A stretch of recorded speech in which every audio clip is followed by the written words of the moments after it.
Well, hi everybody. My name is Jim Burns and welcome to this presentation. On the screen in front of you right now, you have my contact information if you'd like to shoot me an email. And you also have my website that you can go to for some great articles and a whole bunch of information, podcasts, videocasts on the bullying epidemic or on just some behavioral issues.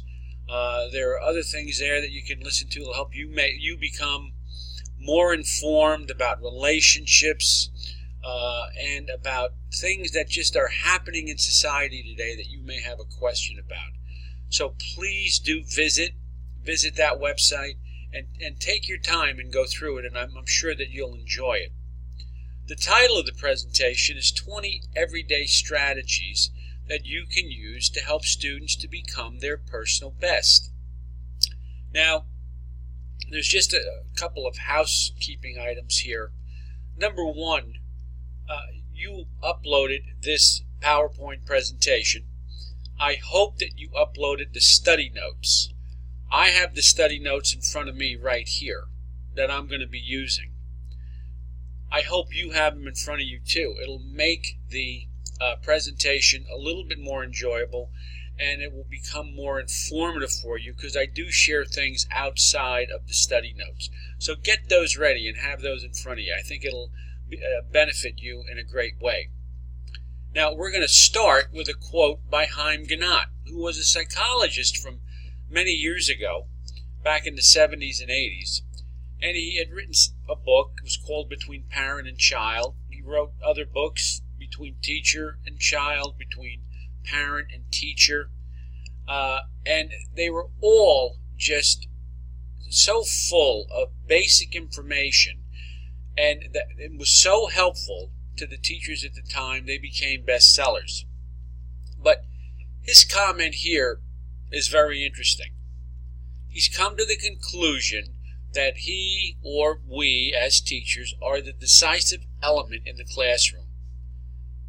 It's your personal approach that creates the climate. Always remember classroom climate and how important it is. It's our daily mood that makes weather. We can be a tremendous resource to our kids. We can be a tool of torture or an instrument of inspiration.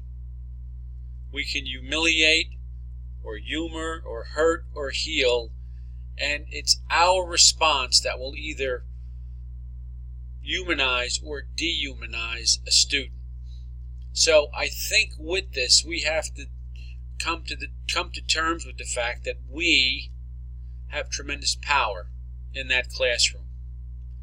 And with that power, we want to help our kids move forward, become successful adults, and ultimately become their personal best. So let's take a look at the first strategy. Number one, introduce yourself.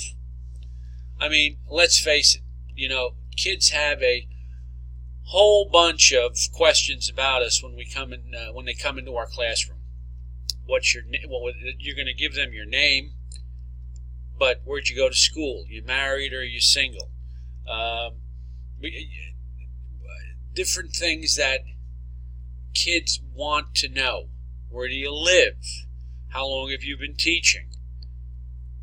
Don't share sensitive information, but do share the information that you think your kids want to know that will make them feel comfortable with you. So that introduction is a little bit more than just your name. It's an opportunity for you to share yourself with them and give them the opportunity to feel comfortable in that classroom. Number two, learn your student's name the first day of school. Get to know them right away. So when you start talking, you can call them by their name. Here's one small piece that I want you to be aware of. Don't use any nicknames or derogatory remarks. Kids may have a nickname. They may be called something else by their friends. And they don't know how to stop it. They may not even like it. Don't you buy in to the nickname. That will just reduce your authority in the class, and the kid will begin to believe that you're one of them, if you will. Bottom line, if you've ever watched Leave It to Beaver, ask yourself, what did Beaver Cleaver's teacher call him? It was Theodore. She did not buy into the name Beaver in her classroom. She made sure that she called him by his actual name. Number 3, allow students time to get to know each other. Let them chat with one another. Let them have an opportunity to speak, share information. You may even want to have a sheet in the that you hand out where kids can write a short autobiography and then share it with a friend and then share it with another friend. This creates a positive climate that kids then feel as if they're part of. They don't feel as if they're left out. They don't feel as if no one's talking to them. Everyone talks to one another, and I might add, everyone talks to one another with respect. The next one, create a classroom rules as soon as possible. Now, in your study notes, you have a list of things. You want to list the rules. You want to select some of the best rules. You want to let kids know why we have to have rules.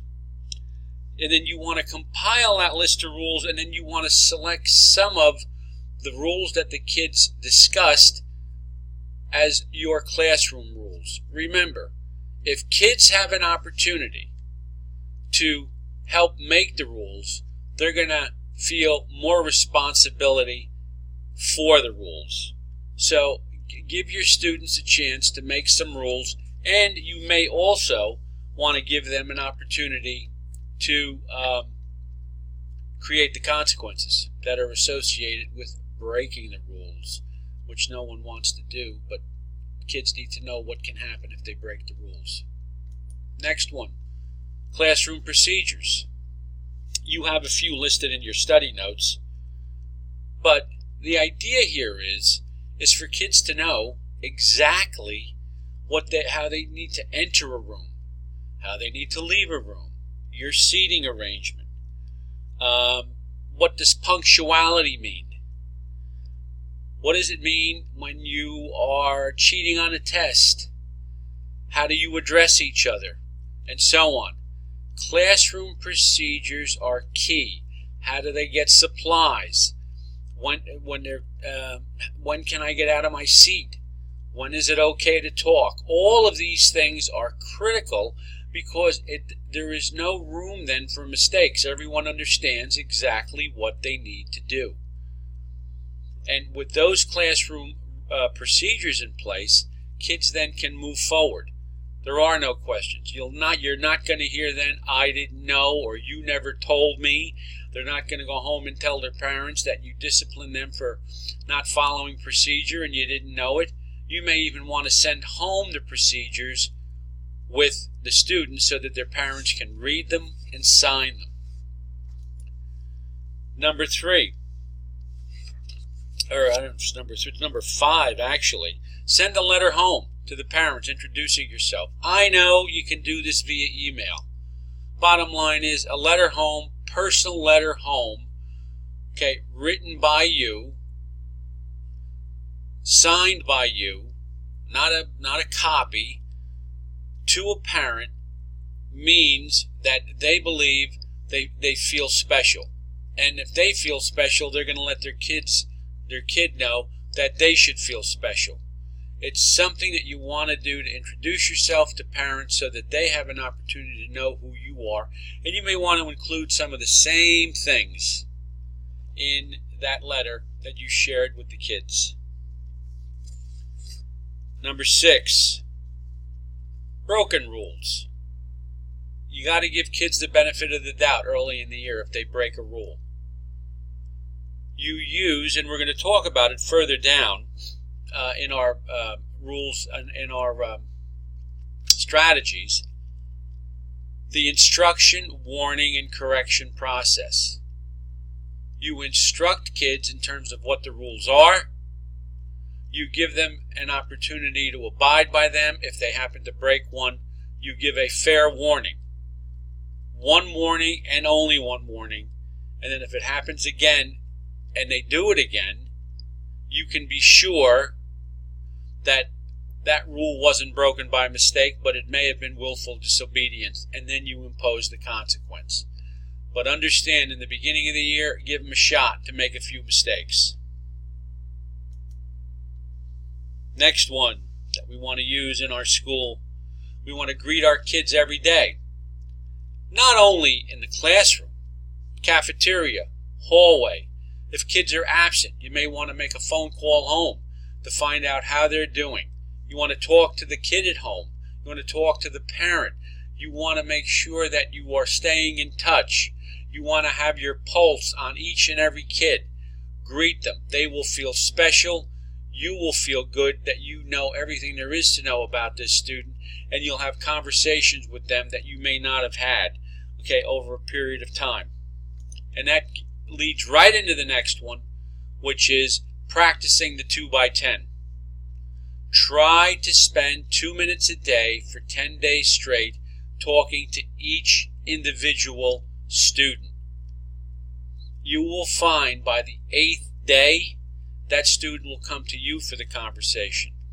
And I want to make something very clear here. Once you do this, you then have earned the right to correct, because a relationship, a good relationship that is developed between you and a student will give you greater power in terms of speaking into their life and correcting them for any negative behavior. The 2x10 is a tremendous tool that you can use to build a powerful relationship with your students. Oh, this is really something that I think you all need to hear about. Stop asking questions and start giving commands. Too often when we ask too many questions, we give the students the idea that maybe we don't know what we're doing, and we're allowing them to make a choice, if you will. We're allowing them to decide what they want to do rather than what needs to be done. Don't say, we're going to do math now, okay? Don't say, why are you late? Bottom line is, the student's late, he gets a consequence. We're going to do math now, okay? No, it's more. Turn to your math book. Get out your math book and turn to page 7. Whatever the case is, stop asking questions and start giving commands. Let your students know that they are in a safe and secure learning environment. No bullying, no fooling around, no picking, no name calling, no fighting. In your notes that you have there in front of you, there are 10 of them, taken from the Alan Bean book, The Bully-Free Classroom. We treat each other with kindness and respect. We respect school property. We look for the good in others. This creates safety, and it creates security. Remember, kids need to feel emotionally safe as well as physically safe. And if they're always worried that somebody is going to say something to them or do something to them, their mind is in safety mode, because the primary responsibility of the brain is survival of its owner. So they're thinking about how they're going to survive, not about the fact that there's a subject area that you're covering right now that they need to know. Maintain a safe and secure learning environment. Next one, positive attention. All kids like it. All kids want it. We just have to be ready to give it. And, an interesting thing about this is kids can come from a home where they begin to believe, I can't please my dad anyway, what's the use in trying? They may come from a home when the only conversation that the kid has with his parents is when he's being corrected. in this instance, you have to be a talent scout. Find the positive things that kids are doing, and you have to recognize them for it. This will help build his self-esteem, build the student's confidence, and it will make learning much easier, and it certainly will bring out this student's personal best. We have to recognize effort. Effort is something that kids, well, we don't grade for it, but kids may be putting forth their very best effort, and guess what? It may not give them a passing grade. You know, there are certain kids that can work 10 times harder than a kid that's getting an A, and they could end up with a C, but they put in more work than the kid who got the A. So we have to recognize that effort that the kid put forth. It'll make him feel good, or her feel good. It will give him the idea that it was worth it. It is worth it. Some things are not easy, but when you finally complete things and finally get things done, what you discover is it was worth it. Next one, be a good listener. Be a good listener. There's 5 types of listening. I have them listed here. Number 1, ignoring. Ignoring is when someone's talking to you and your mind is in another space. Number 2, pretend listening, which is what you do when you're on the phone with somebody and you want to get off and they don't. Number 3, selective listening is what you do with a 3-year-old. If you listen to everything a 3-year-old said, you'd lose your mind. So you wait for the blood-curdling scream, and then you pay attention. Number 4, attentive listening, where you have your mind on things, your eyes on things, and your ears on things, but your heart and soul isn't quite there yet. We want to practice empathic listening. Empathic listening, you have your heart and your soul along with everything else in your being involved in that conversation, and you are not listening to respond, you're listening to understand. And the better listener we are, the more there's a greater chance that kids will come to us more, because they know we're not going to read our own autobiography into their life and let them know about the mistakes that we made. We're going to hear what they have to say, and we're going to help give them solutions to some of the problems that they may be having. And this is critical if you have kids in your class who may have been bullied. They need to speak to you about things. And we're not talking about ratting here. We're talking about kids that need to come to you to get stuff off their chest. You need to be an empathic listener, and you need to help them deal with some of the issues that they have. Remember, bullies are motivated by power, victims are motivated by revenge. You never heard of a bully going in and wreaking havoc on a school. It's always the victim. We have to pay attention to what kids are saying to us and how we can help them overcome some of the difficulty. Assume nothing, teach everything. This goes back to the instruction, warning, and correction process that I had begun speaking about in an earlier slide. You have to give kids instruction on what you want. You then have to be sure that they understand you. If they don't, you give them a warning.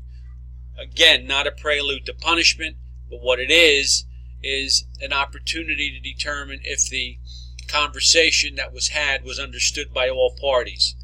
Again, if in fact this youngster does do something after the warning that was that indicated non-compliance, then you can really then say to yourself, the kid was being willfully disobedient. Accountability brings out the best in people, because they have to stay on their toes and they have to be sure that they work within the system, and in this case the classroom, if in fact they want to move forward.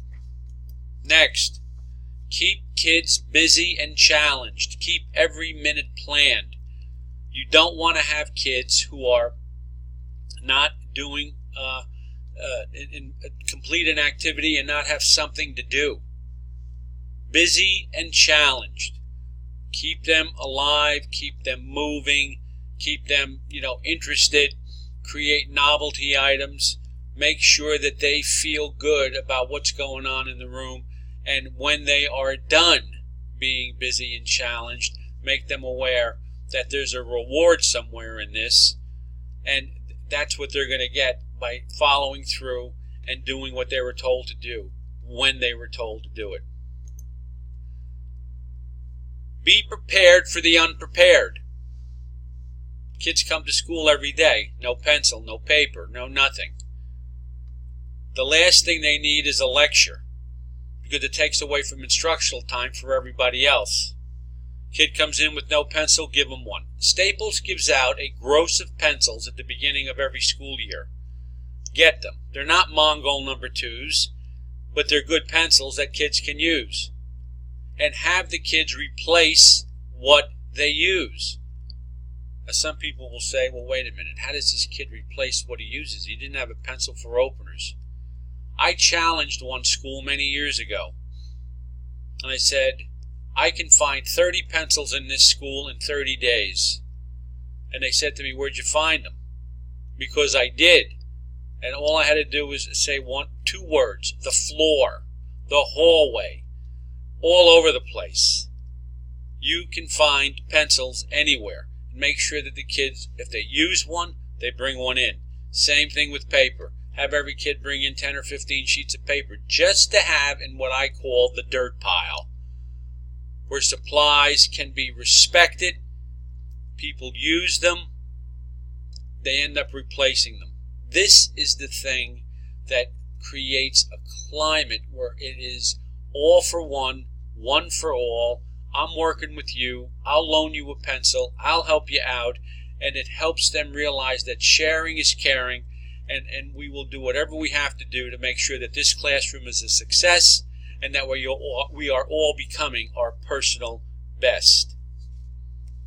Number 17, make students feel capable. Capable. You want them to feel capable. You can do it. It's not a problem. Take your time. We'll get through it together. Don't tell them that the work is too hard. Don't put them in a position where they believe that they're going to get easier work. Make them feel as if it can be done. This will help with the climate in your room. If they're all feeling good about it, if everyone feels like they can do instead of they can't do, what will happen is they will all begin moving closer to becoming their personal best. Help students feel connected with each other, with the school, with you. Too often kids come to school and they absolutely hate people in it, the principal. They hate the other students. They hate some of their teachers. It's something that we want to avoid. We want them to start connecting with other teachers, connecting with other administrators, connecting with each other, connecting with activities, realizing that the school is there to help, not to hurt, and it's pointing them in the direction of their personal best. That's what we want. We want them to feel that they're going to be able to do their personal best, and they're going to be successful in a lifelong way. And then we want kids to be contributing members of the classroom, the school, society, and so on. We want kids to hang around after school, do things with their friends, participate. Maybe they need to start to contribute in a soup kitchen. Maybe they need to start to contribute in some type of community-related activity. During the holidays, there's always ways that kids can contribute by helping other kids out. Maybe they need to go through some of their things, give some things away. Help them contribute to other people and other causes. And the last one, we want kids to be problem solvers. We want kids to be part of the solution, not part of the problem. We want to teach them the social skills that are necessary so that they can solve problems on their own and they don't have to run to somebody when something goes wrong. Kids who can solve their own problems develop confidence. They can move forward in life with a very strong resolve. They can move forward in life knowing that nothing can get in their way. They can move forward in life full well knowing that their personal best means that I don't have to look to anyone. I have the ability, I have the brains, I have the desire to take care of anything that comes into my path that may have looked hard at one point, but now because I've worked on some things and I was taught some things by good teachers, I can be my personal best and I can solve problems on my own. Hey, thank you for watching. I appreciate it. You want to get some more resources? Visit Anti-Bullying Coaching and Resources right on the TESS website. I have over 36 items for sale there. Please take a look. You'll enjoy it.